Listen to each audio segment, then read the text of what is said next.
Actually, students often sought out my section of anatomy and physiology or bio, just because I had a reputation for not dissecting animals. But I think that really my motivation to do this as a career is because having studied biology as an undergrad and then again as a graduate student, I dissected a lot of animals in my experience. And I really, when I was so young, I didn't know that I had a voice. And so I feel like that now my voice is a lot stronger. And I really want to, empower young students and also teachers to say no to this terrible and archaic practice. So why don't you tell us specifically what these new models are and why they might be more effective? Oh, yeah, I'd love to. So there are lots of models. So there's like virtual reality, augmented reality. There are actually hands-on, like dissectable frog models, like a sin frog.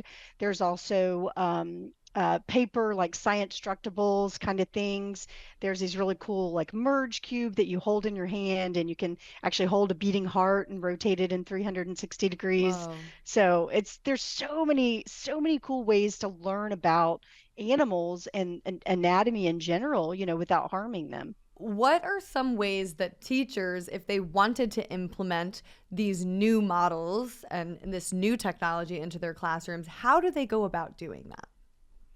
Well, I'll say, so first of all, curriculum does not include dissection. It doesn't require it. Most states have now adopted the NGSS, which I won't bore you with the details of that, but there also are some states that have state science standards that also do not require or even mention animal dissection. So if a teacher wants to stop dissecting animals, I say, just do it. Oh, wow.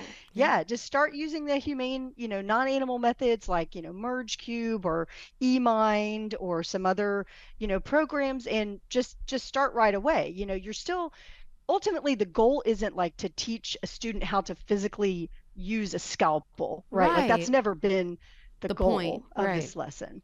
What is the goal? What is the goal to even have that be part of the curriculum?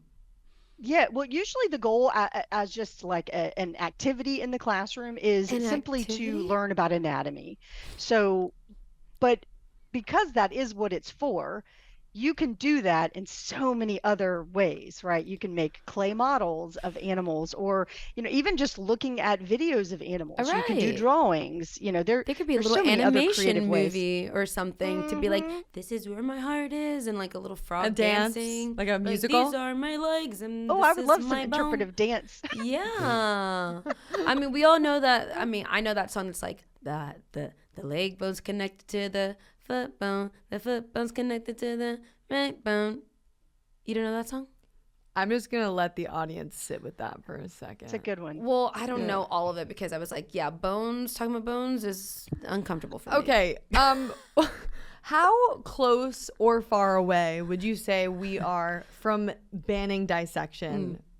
Period. Is there any bills that might be in effect? I think that the big picture is that we are closer than we've ever been before, right? Animal dissection is falling out of favor because students really don't like to do it. Teachers are understanding that students have rights, and students shouldn't and cannot be forced in many states to dissect an animal. But yes, we do have a bill actually right now. It's a PETA-backed bill with several other co-sponsors like PCRM and Social Compassion in legislation. And the bill is called the CLASS Act. So it's Compassionate Learning Advancements for Science Students. And that bill is actually going to be heard for the first time next week in Sacramento. Oh, wow. That's I'm exciting. so excited. So yeah, basically the bill just sort of, instead of putting the responsibility of opting out onto the students who, may feel uncomfortable speaking up, or may not always be brave, or may not have support from, their guardians at home, it takes the responsibility away from the students and puts it on the teachers. Like teachers, if you are choosing to dissect animals in your classroom, then here's what you have to do, right? You have to tell them about the chemicals they're being exposed to. You have to tell the students where these animals came from. And then you have to, explain to them the environmental, concerns with dissecting animals.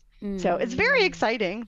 That is really exciting because I know it sounded like I'm not for science. There's, to a certain extent, I did love like chemistry. Like I loved experimenting. I was really good with science. But there You were were certain that kid that put aspects. Mentos in like Coke and watched it explode. I know Yeah, you were. I'm one of my I did that freaking too. projects was do eggs float, you know? Dumb experiment. But We don't use eggs anymore. no eggs.